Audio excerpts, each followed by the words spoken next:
Hi, I'm Renee Gittens, and this is the Game Development Crisis Conference and Webinar Series.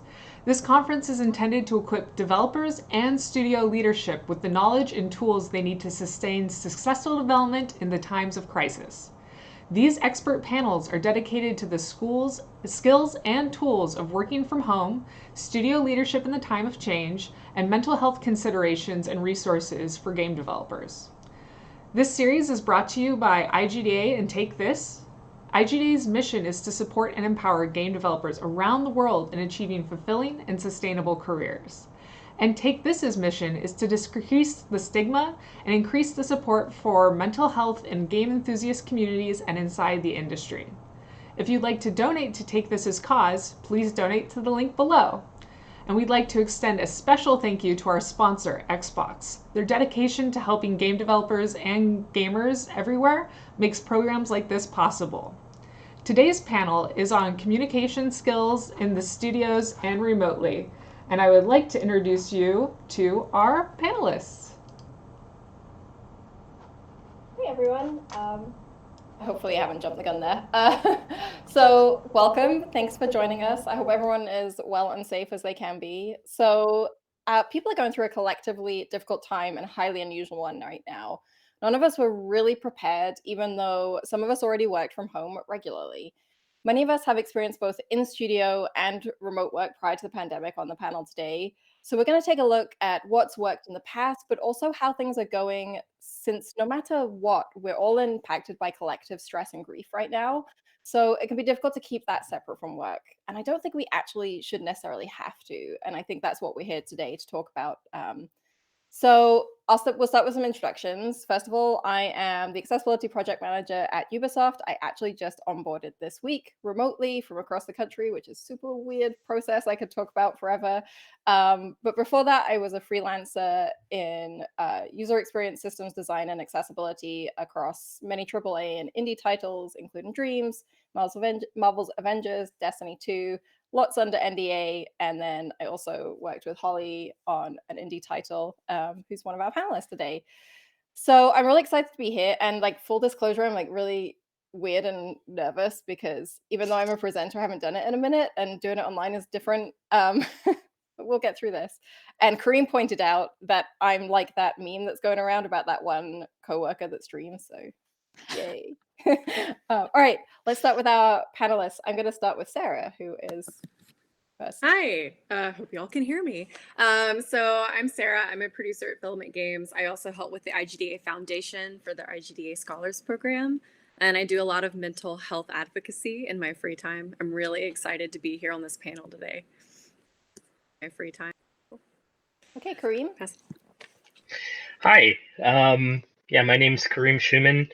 I'm the technical dialogue designer at Bungie, working on Destiny 2, and I'm also a member of Bungie's diversity committee, working to improve Bungie culture and way of life for underrepresented communities. Katie. Hey, my name is Katie Golden. I am a senior producer at Turn 10, supporting the Horizon franchise, and I'm also a volunteer with Take This. Great, and Holly? I'm Holly. I'm a comms and marketing specialist with a background in both the nonprofit sector and the games industry. My most recent gig was as the marketing manager at Glitch, which is here in Minneapolis, Minnesota, an indie games publisher. And before that, I held roles at Goodwill, Planned Parenthood, and served as a senior editor at a literary and arts magazine called Paper Darts. Awesome. Thanks, everyone. I should have said full disclosure as well. I'm a Take This ambassador, so that was why I was invited to run the panel today. So let's start with some basics before we get into the current situation. Let's have a rapid fire question. So what's one key difference between working in studio or from home? We're talking before the pandemic. So the difference for me, the biggest difference is between in-person energy and things like lag without the in-person energy, that buzz that we get from being around other people. I think empathy can be both a good and a bad thing in that, like, I'm very empathetic and I really thrive off other people's energy. But then when that's missing, I kind of have to build my own, and I'm not very good at that. So yeah, let's go around in order with this one real quick. So Sarah, what's one big difference for you? Well, previously before the pandemic, at Filament, we're super collaborative. We're a small company. We're all together. So working from home was a way to signal like, hey, I need some time to just work on like this one thing and not really have a lot of distractions, because at work it was so easy to just walk over to someone and have those really awesome conversations. But then you're basically like available for everyone all the time. But now that we're here at home all the time, the meaning of working from home has taken on a new meaning for sure. Cool. That's really, really interesting difference in signifying your kind of status. So go ahead, Kareem. Yeah, for me, the thing that I think about a lot is the ability to overhear conversations that turn out to be very relevant.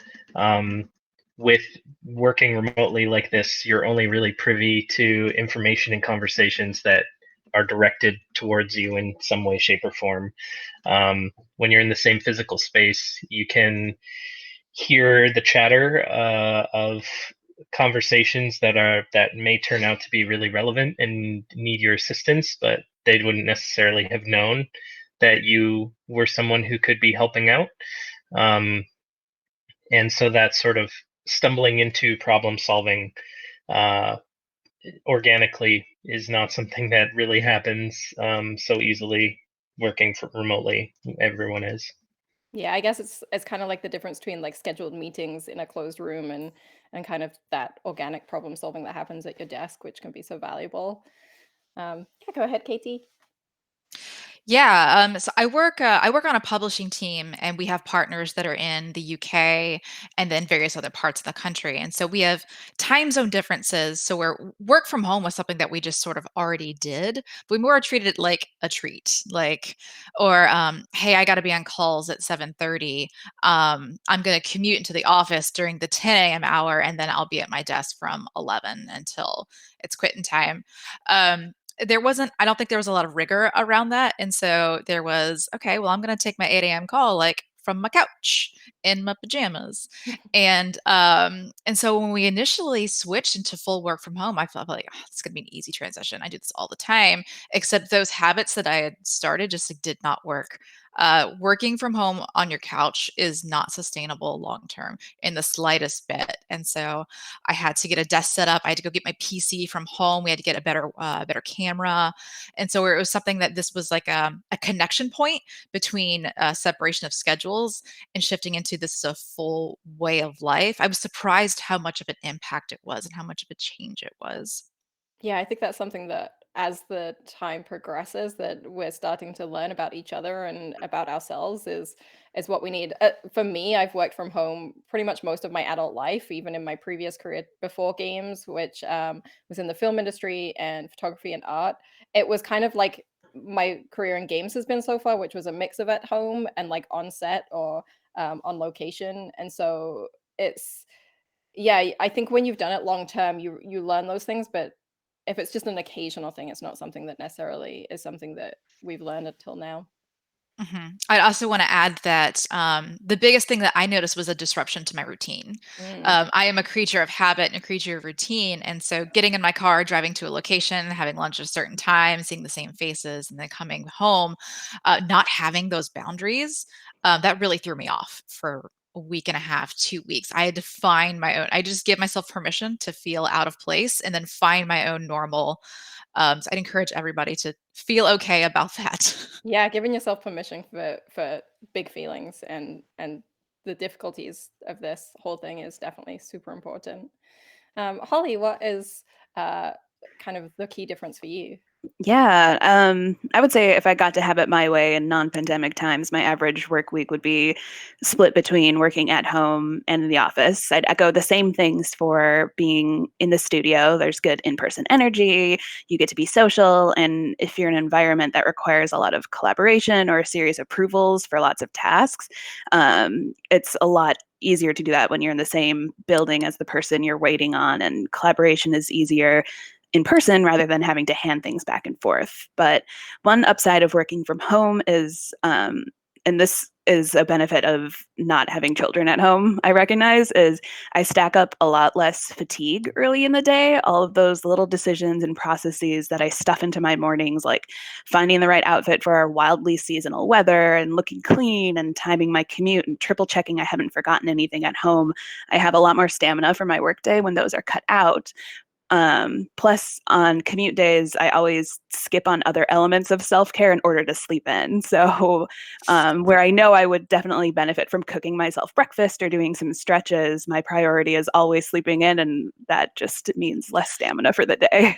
Yeah, absolutely. I think for me, like, I think it's really important to recognize that for a lot of us, working from home has been an accommodation, and it's been something that's been very, very important to us. For me, I have disabilities, so it's really important that I am able to work from home when I need to. Say, if going to the office is going to cause me extra pain, then it's better that I can stay productive at home.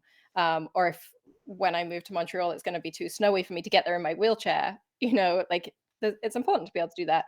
But it's different when it's an accommodation and it's something that you've chosen and opted into and is something that's necessary and something that is kind of thrust upon you and you don't have the same choice. One thing I want to recognize is that we have a lot of people watching, which is amazing. And I forgot to recognize this in the intro, but if you have questions, we'll do our best to have time at the end of our conversations. Please hold your conversations till the end. And when we get there, I'll let you know. And put your questions in chat on Twitch with question in capitals in front of your question so I can see it. But in the meantime, feel free to chat amongst yourselves in chat. You're welcome to. It's not going to distract us. Please feel at home to have your own conversations. So with the key differences in the past, pre-pandemic, and kind of moving more into talking about the ways we've had to adapt, I'm interested in what specific tools you found help with remote communication and meetings outside of typical video software, which we could talk about that for a whole hour on its own. We'll not talk about that. So like a quick example is when Holly and I worked together, which I found really valuable, is we used Google Docs kind of like a live whiteboard situation to collaborate as we went on calls. And the great thing with anything that is on the cloud is obviously it updates as you go, and you can see where people are in the document and things like that. And I find that once you get used to it, because it's weird knowing that people can see where you're typing.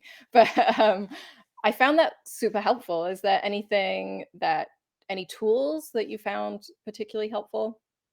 I'll leave that open. Whoever wants to jump in. I can pick up from there since we were talking, or you were talking about working with me. Okay, so I haven't used this tool yet, but I've had my eye on it. It's called Mural. It's like mural.co, and it's a big, has kind of the same effect of collaborating on a big whiteboard, but it's a lot more visual, and something that I'm just kind of like waiting for the opportunity to introduce. There's the obvious ones like Asana or Trello or whatever you need for managing projects and seeing everything, but I'd like to put a plugin for getting people the right physical equipment if you can do that. So some folks have a really advanced setup that they love and are uninterested in giving it up for something else, but others are in dire need of better monitors or noise canceling headphones or even a basic office chair. So if you're in a position to help your team members get set up with something that will have them having a better work from home experience, super encourage that. Yeah, that's so important. I think we're all facing different challenges. Like the bigger the company, the more of a bottleneck there is for IT to service all the employees, and then the smaller the company, the tighter budget is. And so there's definitely a lot of balancing going on there, but it's so valuable for the contributors to have the right setup that supports them 100%. Yeah, I'd like to jump in on this one as well. We found also how important it is to have good software that supports private streaming and screen sharing in general. We're talking about technical game design, problem solving. While we would normally maybe in a meeting be able to project onto a big screen or use a whiteboard, the ability to really show everyone in the meeting and step them through your current situation or problem has been really helpful. On the audio team, we've had to do mix work, which is normally done in a surround sound studio that we have in the office.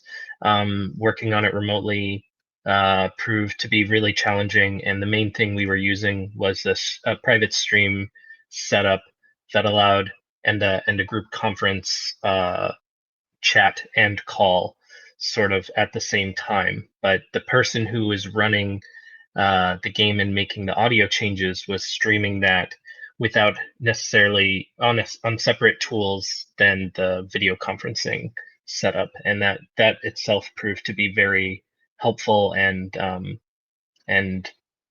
ultimately good enough to get the work done.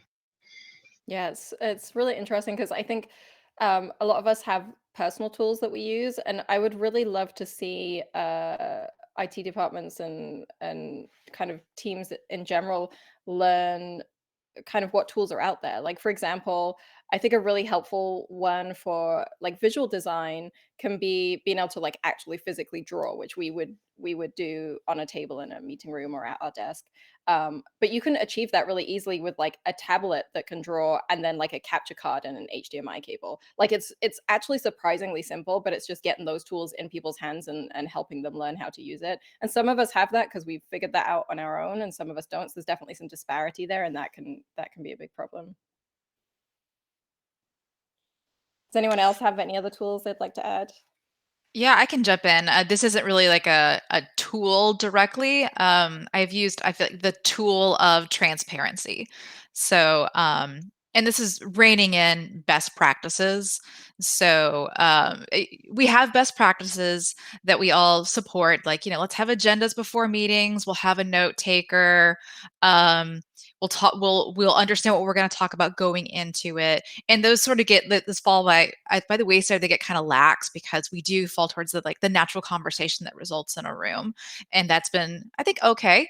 In a video conferencing environment, that gets much more difficult to manage, and so I found like a quick snap back to our best practices and saying like, hey, here's how I want to use your time. Here's what we're going to talk about. Does anybody else want to contribute to an agenda? And then making sure everybody is able to consume the information and the time that they want to, and in the method that makes the most sense to them.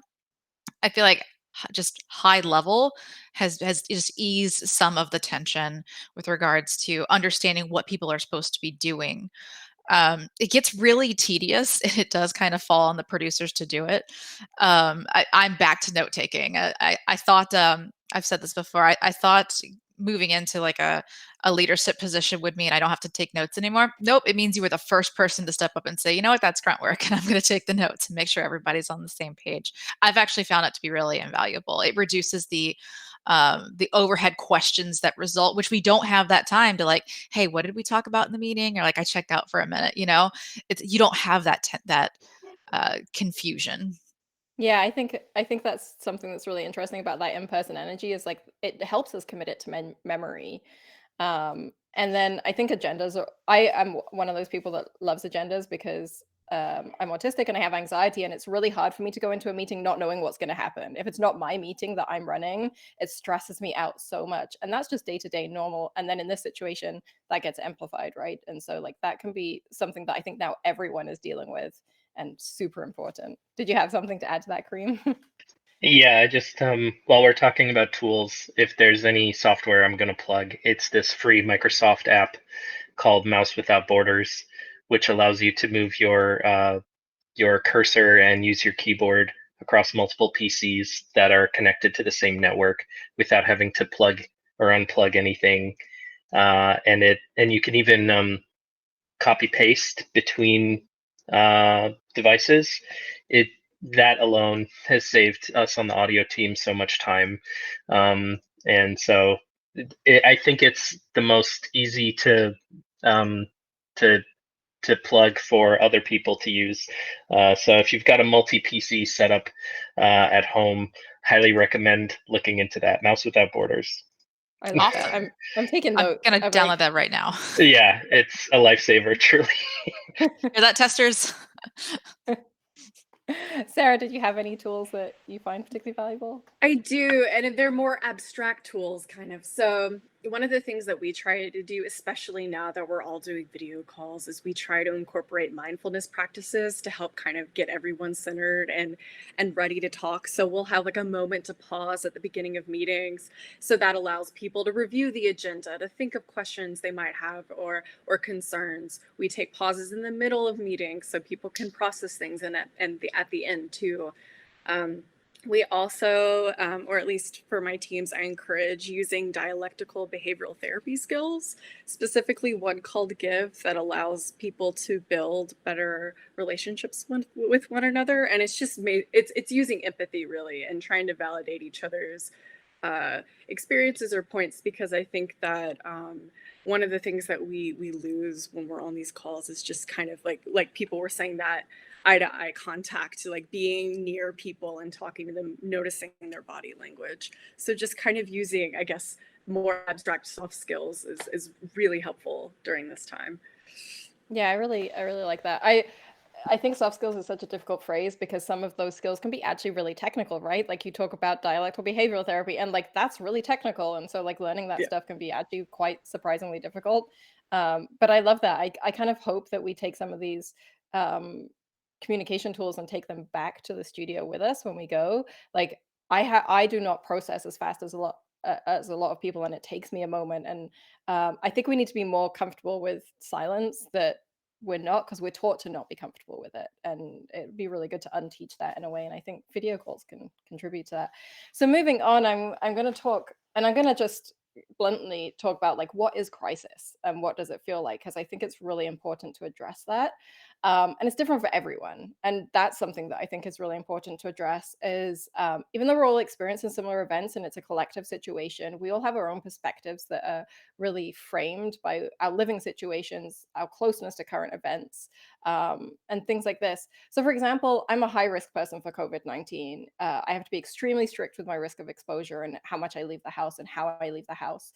I've even had to put off moving across the country for my start with Ubisoft. I was actually supposed to move in March, and we very wisely made that decision early. The way that has impacted me is going to be really different to the things that are impacting someone else. So while there's a lot of overlap between us all, and there's a shared common ground, we may not actually necessarily catch what's happening with someone else, especially if we're not working on transparency and things like this. And that's not necessarily easy for everyone to do, even if the leaders and producers are leading that way. It still might not be easy for everyone to be that transparent. We're not used to it necessarily. I mean, I am an oversharer, but not everyone is. So something silly I found, which is a bit lighter than that, but like I found that I've had to either stop asking how they are or be prepared to be honest, which is actually really refreshing for me because we're conditioned to just say we're fine. And it's something that I actually had to learn really hard as an autistic person when I was younger, because I was always too honest and I got in trouble for that. But now my colleagues and peers are actually encouraging me to be honest again, and that's just so new and refreshing to me. But I think it's brought us closer together in a way. So other than that, are there other ways you found to take into account people's stress levels and how they may not be communicating at their best, and like figure out ways for people to communicate that without necessarily outing themselves? Anyone can jump in with this one. I'll say that talking openly about your own mental health if you're in leadership makes a big difference, of course. And by the same token, when you tell folks to take care of themselves, you should mean it. If someone needs to take time off for their mental or physical health, let them actually do it, and don't assume that because they're at home, they're going to just keep working through it anyway. And if you can't be super frank about, if you are in a workplace where you can be super frank about your mental health, that's fantastic. But for anyone who might not be comfortable saying, hey, I'm feeling kind of fragile today, can we keep this conversation in Slack? I always just try to give more options for how to communicate. So if it's within your power, get in the habit of giving people options on how they want to collaborate on a task. So that's as easy as being like, hey, do you want to tackle this in a thread in Slack, or would you prefer to get on a phone call for 20 minutes to knock this out? And just meet people where they're at, even if they're not willing to or can't put it in words like, I'm really stressed and I can't do X for you today. Yeah, I think before we started, Katie said something about giving people space as well. And I think that's a similar situation, right? Is like providing that space and leading that way. Would you agree, Katie? Yeah, I feel like to your point also with this is just the way we talk. We introduce ourselves as saying, "How are you?" And then I just reflexively say, "I'm fine." Mm-hmm. I find that we don't do that anymore. And I'm seeing people take the onus upon themselves to say like, "Hey, how are you holding up?" And just giving the person time to respond. And also, we talk about as part of best practice, assuming good intent in things that we do with regards to work. And I feel like that's important in these times as well. And so if someone is said they're going to do something and then something else happens, is looking into that and saying like, oh, they're incompetent. No, that's not what's going on. We're in a global pandemic, and having that little connection piece at all times, and it actually just creates an opportunity for connection to say, hey, is there something I can do for you?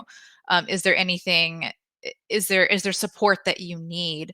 Whereas I think when we get in high pressure situations, especially in game dev, we're just like, oh, this person again is not doing the thing. And so we're being more charitable, I feel like, towards each other. And I've gotten some really honest answers like, having a bad day. I'm like, okay, dude, let me know what I can get for you. And I found that like I just feel like game dev can be so high pressured. It's all just sort of not mattering when we just give each other this space, you know? I was Yes. really surprised to see that the gaps get filled in and the work gets done. And so that's just some silver lining from all of this.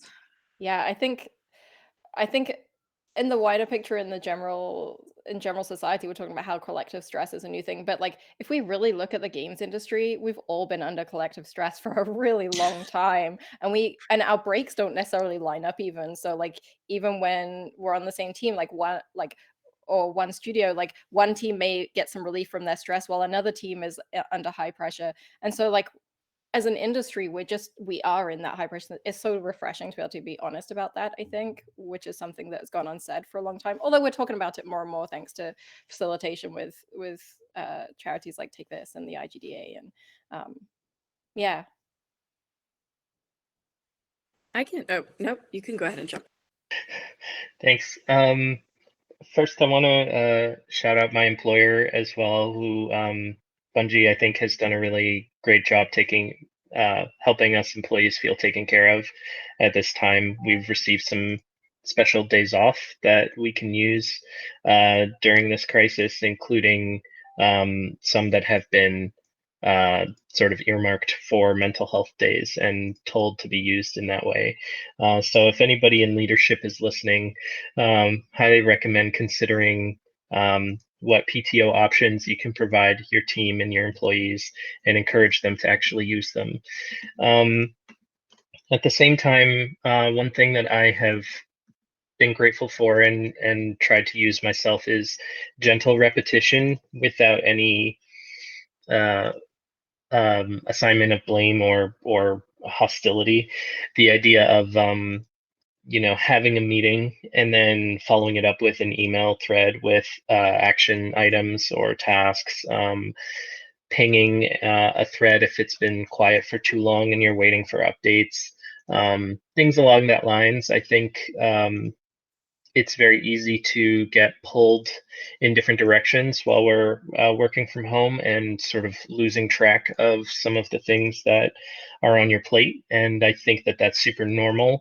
And I think that gentle reminders is something that in the same sort of vein of what Katie was saying, of giving each other the space and the time to get ourselves together to hopefully move projects along is a really useful thing.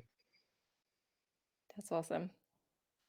Yeah, I just wanted to echo a little bit of what other people have said. I think definitely having leadership be transparent about their mental health if it's possible for them or if they feel safe doing so. At Filament, we have a really generous unlimited paid time off program. So having my boss or leadership say, hey, I'm going to take a long weekend because I'm really stressed out, helps me say, you know what, I also need that too. And it helps me encourage my teammates to take time off. And what we'll do in our stand-ups is we'll do our normal stand-up, and then maybe we'll talk about, okay, I'm going to take PTO. Does anyone feel like they need to take some time off too? And it kind of helps spark that conversation and make it feel like it's a normal thing to want to take time off and to take a break. And after a while, if the team's developed a sense of trust, what we might do is have a Suds Check-In, which is just like a scale. Oh gosh, I'm forgetting what the acronym stands for, but it's basically saying, hey, on a scale from 1 to 10, this is a 7 for me. Today's a 7 and this isn't great and I need some time to decompress, or maybe I need some help. And it allows us the opportunity to support one another. But it also gives people the privacy where they don't necessarily have to say why things are a 7. They can just say things are bad, and it doesn't mean that they have to volunteer that info. I really like that. I think that's a tool that we lack in, is that nonverbal communication of being able to, like, I struggle with verbal communication, and it's definitely something that I found that in my personal life I've actually made sure that I have adaptations for that, but it's not something that I felt comfortable doing in my work environment. So I tend to use up all my verbal energy as much as I can at work, for that reason. And I think those are going to be great tools, I think, going forwards, that people will drift to, hopefully. So pivoting a little bit, something Kareem touched on is that too many meetings can impact productivity, and that's true in the studio and remotely. Like, that's always been true. And so finding that right balance of number of meetings can be a balancing act, but at the same time, isolation impacts our ability to be productive as well. So it can go both ways. Just not having that social connection can make us kind of wonder and get procrastinate, or, like, it's weird, but I find that being in a studio and being in an office, I have accountability, which is really important as a person with ADHD, is to, not in a bad way, like, not in the, like, oh, my boss is watching me, but in that, like, oh, my coworker's there and they're, like, being really productive right now. That's super encouraging to me, and just seeing that. And so for me, I've always lived with executive dysfunction, which is something that we're talking about more and more, because now more people are living with stress and grief and the situation that we're going through at the moment. This is a phrase that is coming up more and more because it's something everyone is experiencing. And that actually, I found, means that people have more compassion for my situation in a way. I can say, hey, like, I've had a really hard time focusing. I've had a really hard time getting on. Can we just, like, skip this meeting or push it back, or can we do that tomorrow, so I can actually buckle down and get this one task I should have had done this morning? Um, what unique ways, so I'll start that again, sorry. How have you managed to strike that balance? Like, have you put anything in place to limit the number of meetings or the potential to interrupt people's work time? Because it can be so tempting to be just like, oh, can you jump on a call with me? Because everyone's at home. But that can really interrupt people. I have some comments here. We've tried to introduce some best practices around our meetings for meeting reduction. So if typically an hour, we're supposed to take a 60-minute meeting, we'll reduce it to 50 minutes. And then if a meeting's supposed to be 30 minutes, we'll reduce it to 25. So people aren't jumping from meeting to meeting, just not being able to get it from their chair and feeling restricted. Another thing that I've personally tried to implement when in public speaking best practices, we talk about arrive, breathe, connect. That's ABC. If you're jumping into a video call 2 minutes after the meeting started and the meeting is already going on, you've missed breathe and connect. And so it can create this tension and anxiety of like, oh, what did I miss? Am I even part of this meeting anymore? Was I supposed to? I don't know. So having a 3 to 5 minutes waiting for people to asynchronously come in, I found has helped us reduce stress overall. There are some cases where we can't reduce the amount of meetings that we have, but we can be more more intentional about what we're talking about, which I already mentioned, and then just creating that space and then saying, like, I'm giving you 10 minutes to go back to your day, because it's, it's, the meetings aren't worth occupying everyone's entire day. Yeah, absolutely. Yeah, go ahead, Kareem. Yeah, I outside of meetings, I personally have first couple weeks was having a really hard time not getting distracted by all the messaging that was going on. especially within my team, we have a sort of Slack messaging system, but with a different software. And we would maybe use that. I don't know, there would be maybe 50 messages a day normally at work, and that sort of got multiplied by like 10 to 100 while everybody's working from home. And so there's sort of constant chatter going on. And at the same time, while that tool could be used to directly reach out to me for an important task, so I felt like I couldn't ignore it. But at the same time, I kept it kept interrupting my flow of work. And so a lot of what I've needed to do since working from home is set up filters and such to ensure that I'm only getting notifications and pop-ups for things that are important. And then when I have a minute and I want to connect, I can opt into reading the channels and such that I've had muted. So I've set up in my communication chats notifications based on certain words that have to do with me and my work, so that I'll get notified, and then I'll be able to mute channels as I join them. And so I'll only get notified if people are talking about things that have to do with my work. And in Outlook, just setting up a bunch of filters and color coding so that I can tell if someone's included me by name versus by distribution list, things like that, just to really help me prioritize whether something is important enough for me to stop what I'm doing and jump into a communication.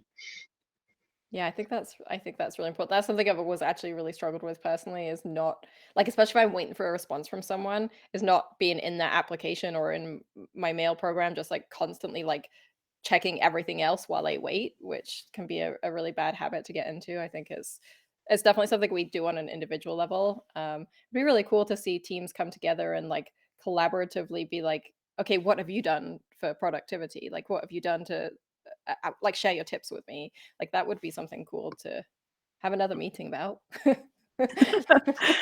Um, I'm a lifelong advocate for fewer meetings, period. So if you've cut down on daily or weekly check-ins since your team went remote and it hasn't caused production to screech to a halt, never bring those meetings back. You don't need them. And it's an old trick that people use, but so maybe a little bit no duh, but don't be afraid to block off time on your calendar for solo work. Or on the flip side, if you do have a lot of meetings, but you're involved in collaboration and approvals, like let people know when you're having office hours so people know you're at your keyboard available to chat and not stuck in meetings. And one of my favorite things always in a like Slack or messaging environment is to say, hey, I have a question for you when you have a minute, and just leaving it there. So it's low pressure. People know that someone knows that you want to chat, but you don't have to drop what you're doing. That's where I'm at. Yeah, I like that.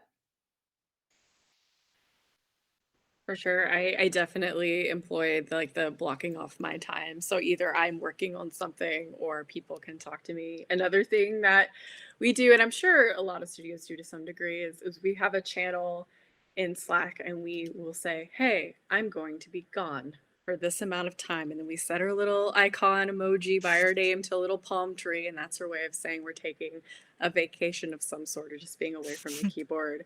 Or if we're open to talking to people, we might say, hey, I just post in like the team channel, hey, I'm ready to like chat with people if anyone has any questions. But just, yeah, being super transparent, or using like that old school calendar method, which I love. Yeah, I think I'm gonna have to get better at that, because in my new role, like part of my role is being available to answer design questions. And I know that if I just say, come at me anytime, at first that's going to be fine. But then once word starts spreading, it's just going to get a little bit much. So yeah, I think I'm going to jump ahead in my questions a little bit on that, because I think a really important thing we should look at when we're all working from home is setting boundaries. Like, I think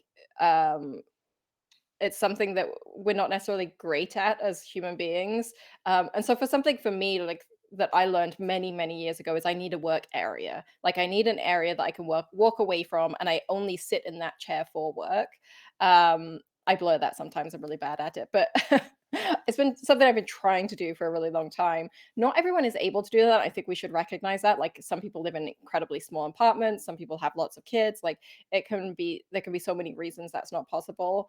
Some people have multiple people working from home right now. Like that can be a big difficult thing there. But are there ways that you're finding to make sure that people set their boundaries and everyone knows about their boundaries? Like, I remember once on a panel, I think it was at a conference a while ago. So there was a studio head saying that they had a strict no emails, no code commits, no Slack messages on weekends. If you choose to work on weekends, that's up to you, but don't impact anyone else. Work on your own thing and then come back to it on Monday and then you can bounce it off everyone else.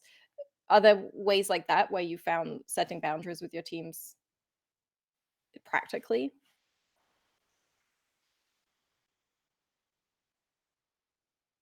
Anyone? I have one thought that comes to mind with regards to how you're communicating with people, and so across different platforms, there will be like at everyone or at here. So in that same vein, don't use these during off hours or during weekends. Also, I think most major email services have delivery delay. I've taken advantage of that as well. If I catch myself writing an email on in after hours or on the weekend, I'll set a delay for it to send Monday at 8:30 in the morning. It's a way to be more respectful of people's time. Hmm. Yeah, I like that. So yeah, maybe it's something we need to work on individually, but then also it's something that leadership can work on. I think that is one of those things that's difficult for individual contributors to like pipe up and be like, hey, we shouldn't really be doing this because it doesn't necessarily feel like their place. So it's definitely an area that I'd love to see leadership take the lead on. Yeah, jumping in as well. It's interesting though, in this time while everybody's working from home, taking into consideration how flexibility of timing is also a benefit that can be enjoyed during this time.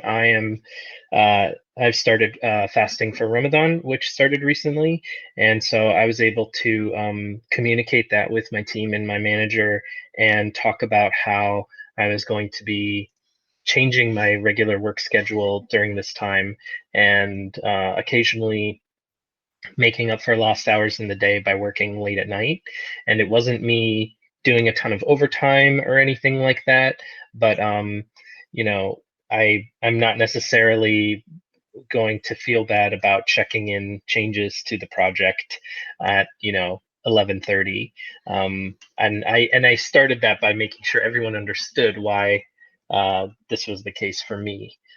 So there boundaries are super important, but it's also important to understand that maybe somebody working over the weekend isn't necessarily a workaholic without boundaries, but maybe somebody who has better setup on the weekend or something that they can benefit from.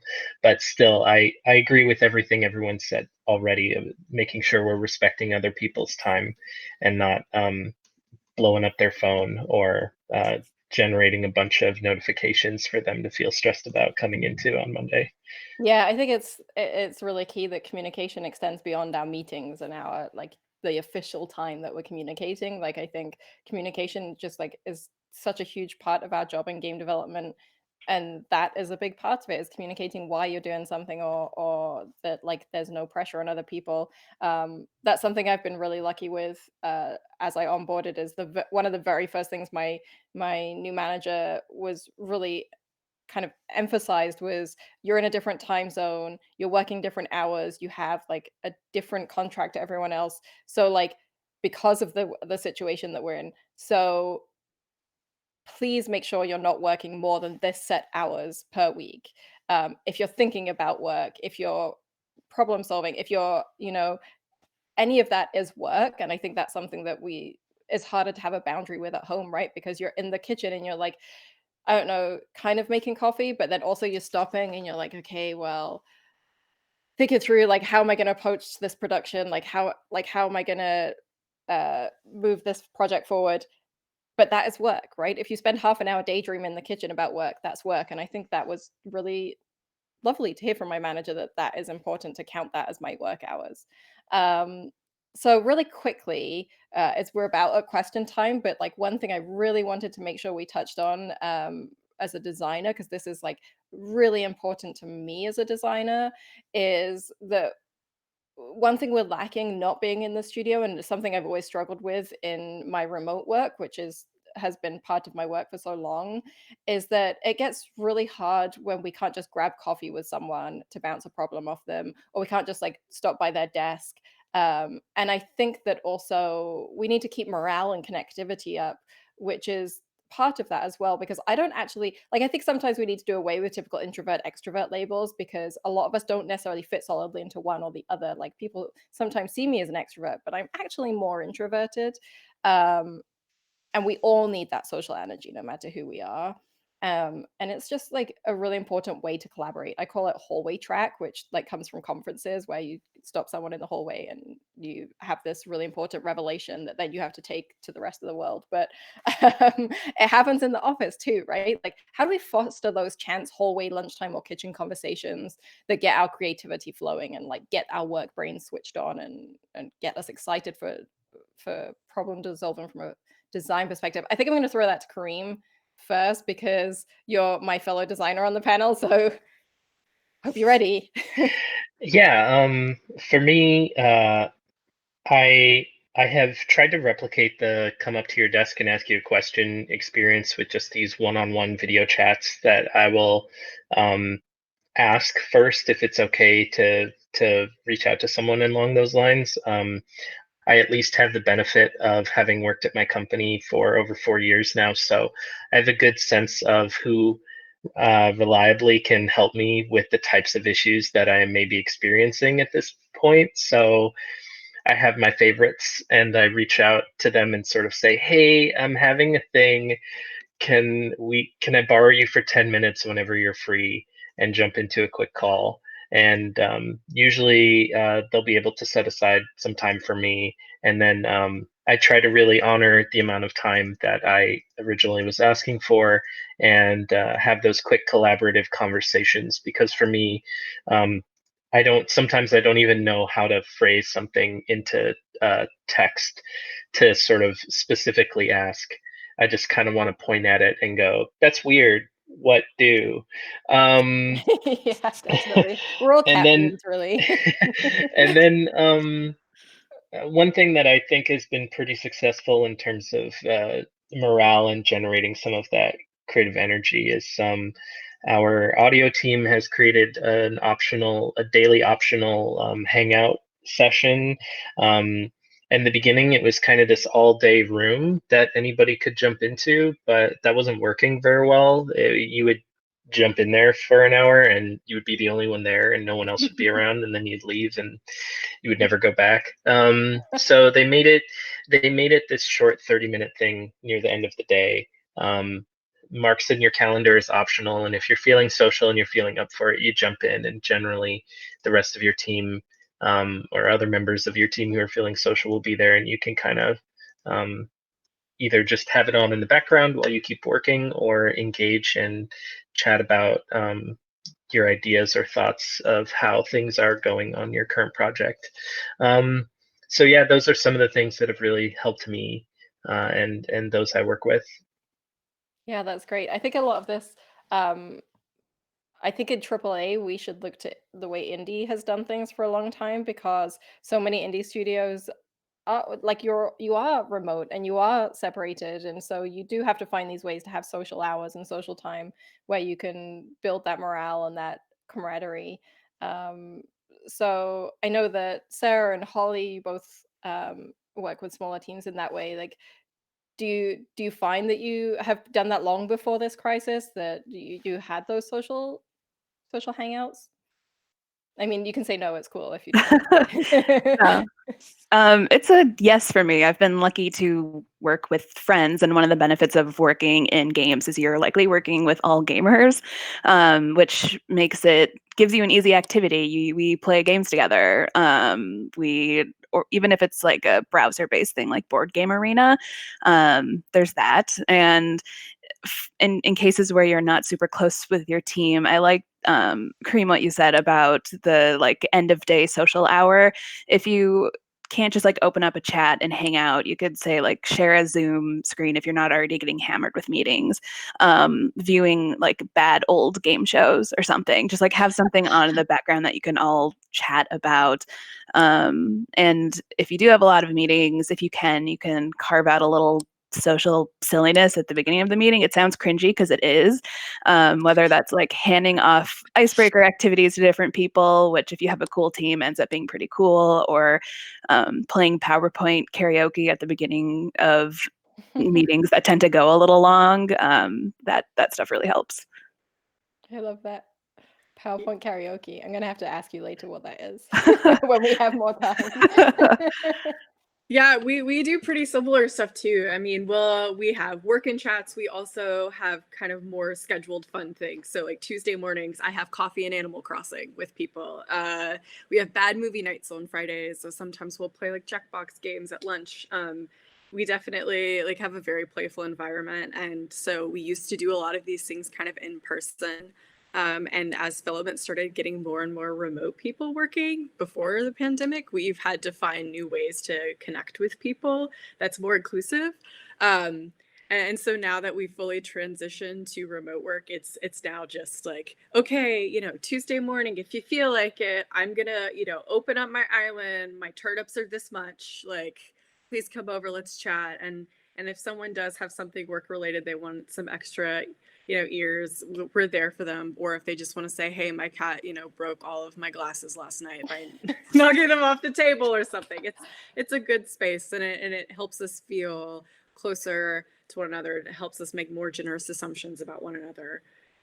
Yeah. I love that. I love how you just tied that back to the beginning of our conversation. Thank you, Sarah. Yeah, that was amazing.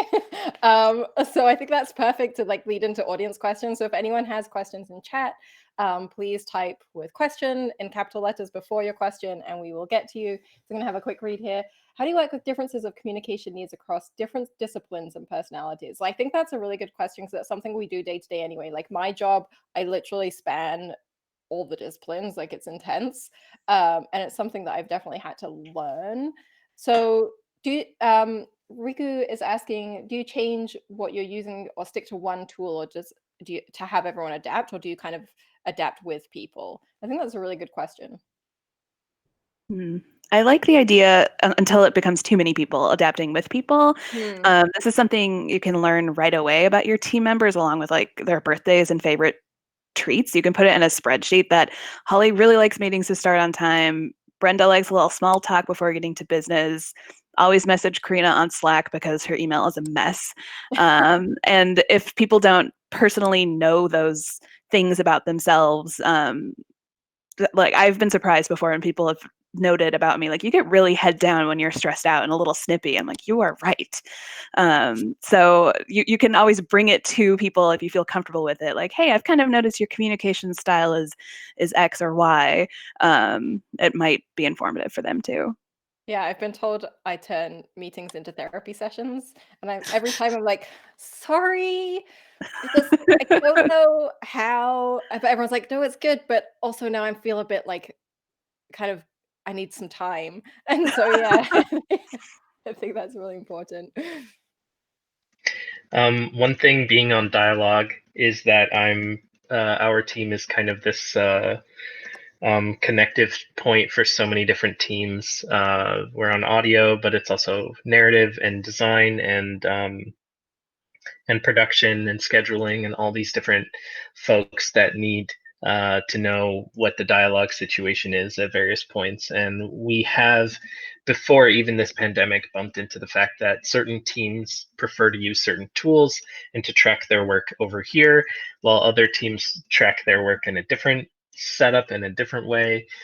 And so consistency, and at a certain point, it's been about just sort of providing one avenue and directing people towards it, and then communicating with those who who are producers or those who are tracking the work for their teams to sort of go, we're going to put our information here. If it needs to be translated into something for your team, please feel free to do so. But we can't be responsible for 8 different systems for 8 different teams. We're trying to be collaborative and helpful. So an example is we have what amounts to a Slack channel called Voiceover Comms, and that is one that I am consistently blasting with updates of what the current status is for VO and new content that I'm checking into a project. And so different people care about that at different times. And so the idea is once you know that there's VO coming down the pipe that you care about, you join that channel, you wait for your updates, you ask questions if you have questions, and then when you don't care about VO anymore, you're free to leave. And so in some ways, I think consistency in communication is also very helpful, and not taking on more than you can handle. Yeah. Yeah, I think that's really important, especially because the bigger the studio gets, the more that happens, definitely, is my experience. And everyone has their own little things that they like to work. Like, I think, Katie, before we started, you mentioned documentation. And I'm one of those weird designers that loves documentation, but that's only because part of my job is so much heavy communication with other people and like getting people on board on the same kind of focus and getting people down the same track. And so like, I think that documentation is really important, but at the same time, you don't want to weigh people down with that. You just want them to get them to, you kind of want to gently get people to do it at the right time, because if they leave it too late, that becomes a burden. And if it's too early, then that can stifle their creativity. So yeah, you've got to get that balance. Do you find as a producer that you're able to encourage a balance in there? Oh, is that one for me? Yes. Sorry. Yeah, when we first moved into I think going into week 2 of lockdown, I very clearly stated my goal. I said, hey, over communication. I'm going to be biasing towards over communication. If at the end of all this, the feedback is, geez, Katie, we sure heard from you too much, and we got the information that we needed 2-3 times over. I'm like, great. That means nobody never missed anything. So yeah, I see so much value in just having things and calling your shot and saying, I will have this information in X place at X time. It is available by this link. And so even if someone says oh, I didn't read that, I'm like, oh, well, here it is. Go for it. Yeah, giving people that time. I think we talked about that earlier, is time and space for people to catch up on that stuff too, right? Like, it's okay if, I think we've got to give each other permission, give ourselves permission to not keep up with everything and not do everything.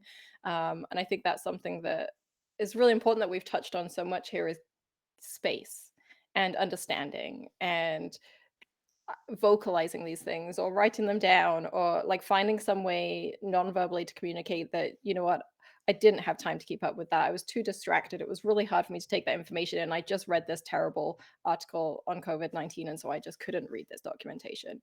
So I think that is something that, yeah, I think we're adapting to, and we're going to find better ways to do it. I think having a central hub is really important, where it's not necessarily going to people's inboxes, and that then, yeah, you can link people if they missed it. I have a tendency to write emails that are too long, just I speak too much. And so people will miss information I've thrown in my email. And I've always had to be understanding with that, because that's a me problem, right?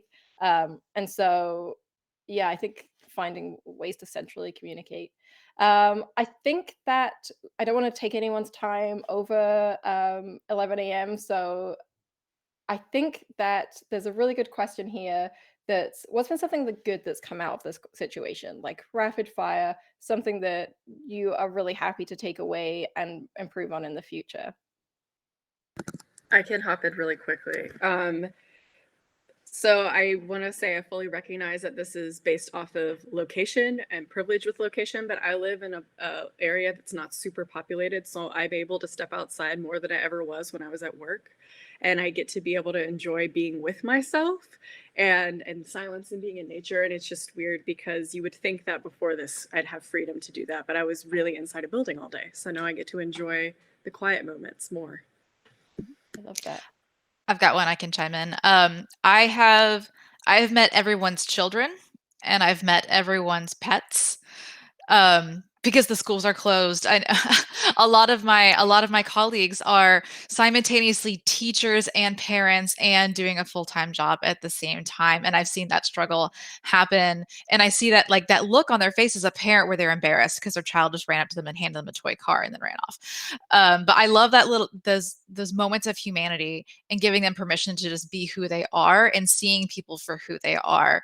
I think that's been a huge win that's come out of this. I love how Sarah grabs her cat while this entire conversation is just like, yep, here's my cat.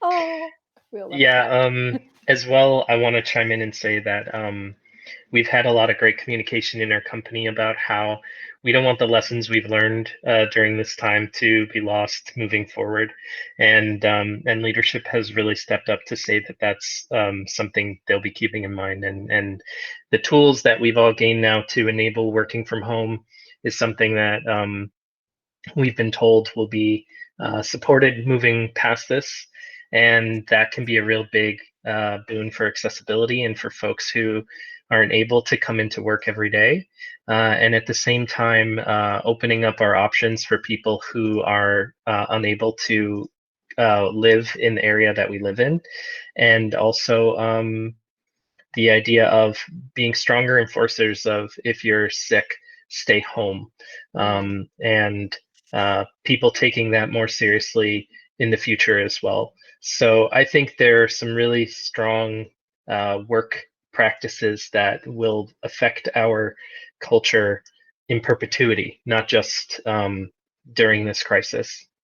Yeah, I think that's really great. That's probably would be my answer too, is things that I've been pushing for and advocating for in the industry for so long are suddenly happening. And at first, that can be really painful that you've asked for this for so long and suddenly it's possible when you were told it wasn't possible before.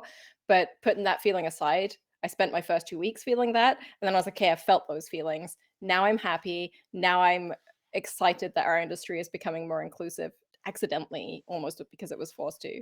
I think that's going to be a fantastic thing for the future. I feel like everyone touched every good possible point already, but I'll say that it's been like it's been lots of like necessity being the mother of invention, and I love watching all the creative ways people have been coming up with to bring joy to friends and strangers. And as a full-time undeniable introvert, I feel like I've been handed a suite of new tools for when I'm like, yeah, I would like to hang out and be social today, but I do not want to leave my house. And suddenly we're all very well versed in how to do that, which will be nice in the future for when leaving the house is an option. Yeah, absolutely. I think we all have like a pool of social energy that we have. And for some people, that is a smaller pool than others. And we fill those up in different ways, right? And being able to tap into that without exhausting it is just, I can't wait for that to just be our future now. Like, yeah, really excited. That was a really great question to end on because we talked about some really serious things. So I want to thank everyone for being so honest and open and sharing so many. I feel like I learned so much from this, which was something I hoped for, but I'm so impressed. And so thank you all. I want to thank Sarah and Kareem and Katie and Holly. And thank you everyone that hung out and watched, and anyone that will watch this in the future. I hope it's helpful. Please get at us on Twitter. I'm going to share my Twitter. Anyone that wants to share theirs, I'm at Cherry Ray. If you have questions or comments or want to share things, feel free. I'll give it to my panelists. If you'd like to share your Twitter, please do. I'm at Holly Heavy. I'm at Nevabel. I'm at Shadetooth. Oh gosh. I'm at Spiers_K. I love it. Thanks everyone. I hope everyone has a great day.